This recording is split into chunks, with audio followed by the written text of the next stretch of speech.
Film Australia में 2053 की dystopian दुनिया में शुरू होती है। नैरेटर बोलता है कि अंतिम युद्ध के बाद अपराध दर 800% से भी ज्यादा बढ़ गया है और इसने जेल सिस्टम को खींच के रख दिया है। जेलों पर बोझ को कम करने के लिए सरकार ने बॉक्स रिहेबिलिटेशन प्रोग्राम को शुरू किया है, जिसमें बंदियों को 2 चुनौतियां मिलती हैं, या तो उन्हें अकेला कॉन्फाइनमेंट में जेल में बिठाया जाएगा या फिर वे तुरंत विनाश के लिए खुद को धो देंगे। बॉक्स में पहुंचने के बाद खाना और पानी सिर्फ कानून मानते नागरिकों की अनुमति से मिलेगा। कोई भी भागने की कोशिश या किसी भी प्रयास में मदद करने वाले को सख्त से सख्त मारा जाएगा। फिर हम एक फ्रेंच महिला को देखते हैं जो ऐसे जेल बॉक्स में बंद है। उसे बिना खाने या पानी के जीवन जीने में बहुत कठिनाई हो रही है। एक पॉइंट पर उससे दुख से इतना व्याकुल हो जाता है कि वह अपनी गर्दन में एक छोटी सी रेजर ब्लेड निकालता है और अपनी खुद की गले काट लेती है। अगली सीन में हम एक पथरीला आइलैंड को दिखाते हैं जिसमें कई जेल बॉक्स हैं। वहां एक लड़की और एक छोटा लड़का एक रबर बॉल के साथ खेलते हुए दिखते हैं। थोड़ी देर बाद बॉल एक बॉक्स को लगता है जिससे बंदी 37,113। ये कुछ ऐसा है जैसे कोई ने एली टाइप करने की कोशिश की, लेकिन उन्हें हिक्कप्स आ गए अपनी कॉन्शियसनेस वापस लेने के लिए उसके अंदर। जब वो जागती है तो उसे अपने हाथ और पैर बंधे हुए रोपे के साथ मिलते हैं। वो बॉक्स की दीवार पर भयंकर से टकराती है, बाहर निकलने की चिल्लाती है। तब एक छोटा सा स्क्रीन एक औरत का दिखाता है जो उसे बताती है कि ज्यूरी ने उसका गुनाह साबित कर दिया है। उसे 7 साल की रिहेबिलिटेशन की सजा सुनाई गई है बिना पैरोल के। उसने और भी कहा कि उसका खाना और पानी सिर्फ उन नागरिकों की मर्जी पर मिलेगा जिन्होंने उस पर विश्वास तोड़ा। ये सुनते ही बंदी चीखकर और रोती है, कह के कि वो बेगुनाह है। अगला दिन बंदी लीड जागती है और अपने खाने का कंटेनर हिलाकर पानी मांगती है, लेकिन कोई जवाब देने वाला नहीं होता। इसके बाद वो पूरी बॉक्स को चेक करने लगती है, उम्मीद में कि कहीं से भी भाग सके, लेकिन हर छुवान एक बिजली का कट देता है। जैसे जैसे समय बीतता है बचना और भी मुश्किल हो जाता है। उसी वक्त दूसरे जेल बॉक्स में हम देखते हैं बंदी 13,558 को एक निकलने का रास्ता ढूंढते हुए। जब जांचते हुए उसने गलती से अलार्म ट्रिगर किया जिससे एक लाल रोशनी चमकती है। इसका नतीजा एक तीखा लोहा रॉड आसमान से उतर आता है जो उसे खतरनाक तरीके से मार देता है। अगली सुबह बंदी लीड को एक जवान महिला ध्वनि से जगाती है जो उसे छोटे छोटे खाने की गोलियां और थोड़ा सा पानी देती है। बंदी यह बताने की कोशिश करता है कि वह बेगुनाह है, लेकिन महिला उसे बताती है कि नागरिक उसका भविष्य तय करेंगे। उसने और यह भी कह दिया कि वह पहली नहीं है और न आखिरी बंदी है, उन्हें डर होगा। इसके बाद बंदी लीड और कुछ दिनों तक व्यर्थ खाने और पानी के साथ व्यतीत करती है, लेकिन एक दिन उससे निराशा और डिप्रेशन की भारी महसूस होती है। इसका नतीजा वह जमीन से एक रस्सी उठाता है। उसके इरादे उस बहुत बुरा होने वाले हैं। वो अपने आप को घुटने लगाती है जब तक उसकी सांस नहीं बंध जाती, लेकिन समय के किनारे वो खुद को छोड़ देती है क्योंकि वो आगे नहीं बढ़ सकती। फिर वो जोर से चिल्लाती है, सोचती है कि उसने क्या गलत किया है जो उसे ऐसे नष्ट फटे में फंसने पर मजबूर किया है। समय के साथ बंदी लीड अपने सजा को स्वीकार करती है और अपनी स्थिति से निपटने के लिए विभिन्न व्यस्तियों का उपयोग करती है। वो अपने दिनों को छोटे छोटे होले से बाहर देखते हुए और सोकर गुजरती है। एक दिन वो अपना हाथ बाहर निकालकर रबर बॉल ले लेती है। यह उसके लिए समय बिताने का एक और तरीका बनाता है। कुछ हफ्तों के बाद एक ड्रोन कैदी के बक्से को एक अलग स्थान पर ले जाता है जो जंगल का एक भिन्न रूप दिखाता है। अब वो पक्षी देख सकती है। अगले दृश्य में हमें कोड संख्या 1,80,102 के एक और कैदी के साथ परिचित किया जाता है। उसके पास 5 साल की सजा है और उसने बक्से के अंदर ही आधा समय बिता दिया है।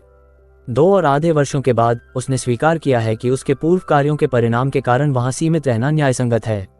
एक सुबह कैदी लीड को एक नीले कपड़ों में एक लड़की द्वारा संपर्क किया जाता है। वह पूछती है कि वह क्या कर रही है, जिस पर कैदी का जवाब होता है कि वह अपने 7 साल की सजा को सुनाने में लगी हुई है।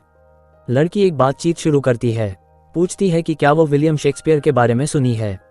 जब कैदी इनकार करती है तो लड़की उसे पढ़ने के लिए एक किताब देती है। हालांकि वह इसे स्वीकार नहीं करती, दावा करती है कि इसे अपने पुनर्वास काल में नहीं किया जा सकता है।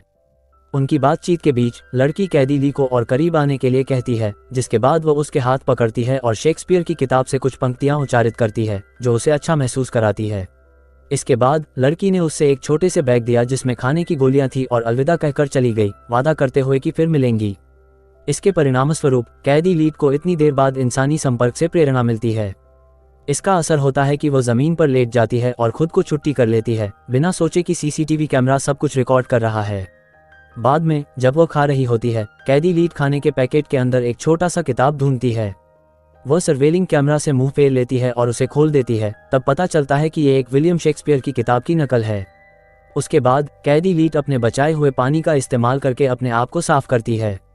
अपने शरीर के घावों से संक्रमण रोकने के लिए। उसके बाद उसने इस्तेमाल किया हुआ पानी बाहर निकाला।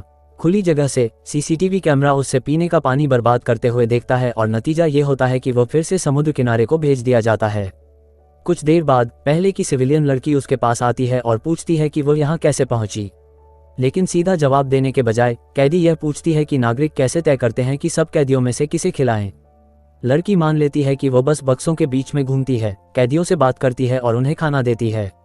उसने ये दावा की है कि वह जितनी जल्दी हो सके उतने लोगों तक पहुंचने की कोशिश करती है, लेकिन बुरे मौसम की वजह से अक्सर यह उससे मुश्किल हो जाती है। उनकी बातचीत के दौरान कैदी लीट उससे कहती है कि वह उससे उसकी छोटी बहन की याद दिलाती है जो अब जिंदा नहीं है। समय का प्रतिबंध जारी रहता है और कैदी लीट के लिए एकमात्र शांति का स्रोत छोटी किताब होती है जो वो नियमित रूप से पढ़ती है, कैमरा से छुपाकर। कुछ दिन बाद ड्रोन उसे फिर से एक और जगह ले जाता है। वहां एक नागरिक उसके पास आता है जो उससे एक जूसी सेब खाकर उसके सामने टॉन्ट करता है। भूख से परेशान कैदी लीट ने आदमी से दया की भीख मांगी, लेकिन उसने गुस्से से इनकार कर दिया।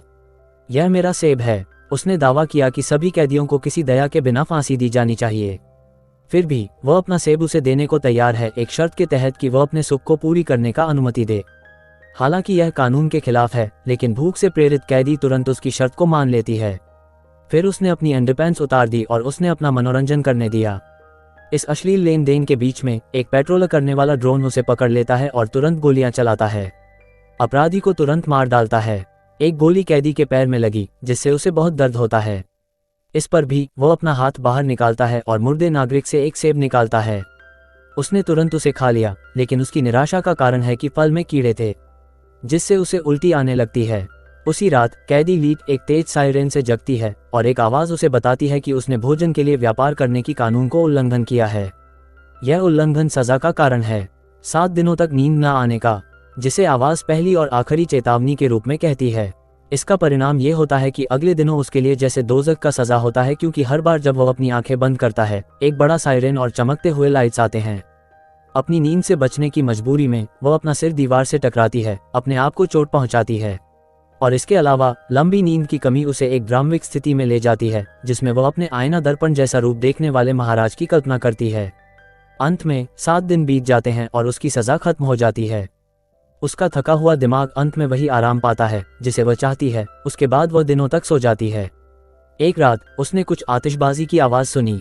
वह उठकर बाहर देखती है और आसमान को रंग बिरंगे आतिशबाजियों से भरा देखती है। ये पता चलता है कि नागरिक नए साल का जश्न मना रहे हैं। इस अवसर पर अलग अलग कैदियों के लिए मुक्ति का आदेश दिया जाता है जो कि राजनीतिक रूप से दोषी हैं।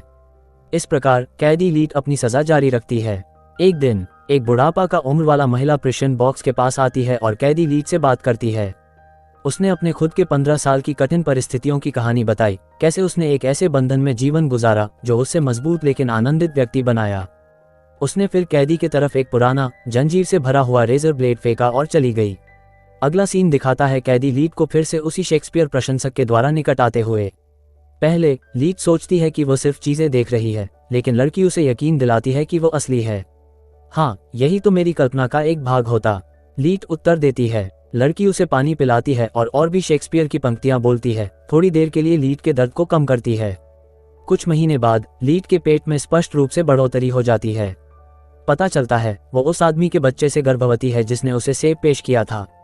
एक रात शेक्सपियर प्रशंसक लड़की लीट के पास आती है, उसे भागने में मदद करना चाहती है, लेकिन जब सुरक्षा प्रणाली उसकी मौजूदगी का पता लगाती है, अलार्म बजता है और लड़की को जल्दी में जाना पड़ता है। अगले दिन एक नागरिक लीट को दया दिखाता है, उसे एक और कैदघर बताता है जिसे उसने उसकी कृपा के रूप में जलाया था, लेकिन इसे देखकर लीट दया को इनकार करती है, अपने पीड़ा को सहन करने का चयन करती है और महीने बीतते जाते हैं। लीट प्रसव में जाती है। लंबी और दर्दनाक कठिनाई के बाद वह अपने बच्चे को बॉक्स के अंदर जन्म देती है। अपने नवजात को गोद में लेना लीट को अत्यधिक खुशी देता है। थोड़ी देर के लिए उसकी वर्षों की पीड़ा को कम करता है, लेकिन उसकी खुशी अल्पकालिक होती है जब सुरक्षा प्रणाली बॉक्स में अतिरिक्त व्यक्ति का पता लगाती है। तो उसने एक गैस छोड़ी जो एक एनेस्थेसिया का काम करता है, उससे बेहोश कर दिया। जब उसने अपनी होश वापस पाई, उसका बच्चा पहले से चला गया था। इससे वो भयानक रूप से रो पड़ी, अपने बच्चे को वापस पाने के लिए चीख चीख कर रो रही थी, पर जैसे हमेशा उसकी गुहार को कोई जवाब नहीं मिला। किसी समय में जेल में लीट की कोठरी को समुद्री लहरों और बारिश का सामना करना पड़ा, जिसके कारण पानी उसमें भरने लगा। जब कोठरी भीग गई तो वह ठंड से कांपने लगी। साथ ही पानी की वजह से सुरक्षा व्यवस्था का खराब हो गया, इसलिए वो उसकी मौजूदगी को बंदिश का उल्लंघन मान गया। इस नतीजे में बाहर के अधिकारियों ने, जो असली घटना से पूरा अनजान थे, एक चेतावनी जारी की, अगर हस्तक्षेप कुछ ही सेकंड्स में दूर नहीं किया गया तो बंधुआ को नष्ट किया जाएगा। गिनती शुरू होने के साथ बंधुआ उभरने वाले पानी में डूबने के खिलाफ लड़ रही थी। जल्द ही गिनती 0 तक पहुंच गई और पेट्रोलिंग ड्रोन उपस्थित हुआ उसे नष्ट करने के लिए। लेकिन रास्ते में ड्रोन को बिजली का तेज शॉक लगा, जिसके कारण कोठरी को समुद्र में गिर गया। अंत में हम कुछ लोगों को तट पर खेलते हुए देखते हैं जब उन्हें एक जेल कोठरी का पता लगता है जो समुद्र के किनारे ले आया गया है, साथ ही बंधुआ लीड के साथ। फिर भी वे उसको नजरअंदाज करके मौजूदा से दूर चले जाते हैं, बेचारी बंधुआ को अकेला छोड़ देते हैं। Subscribe for more videos like this, turn on notifications and leave a like to help the channel out. Thank you for watching.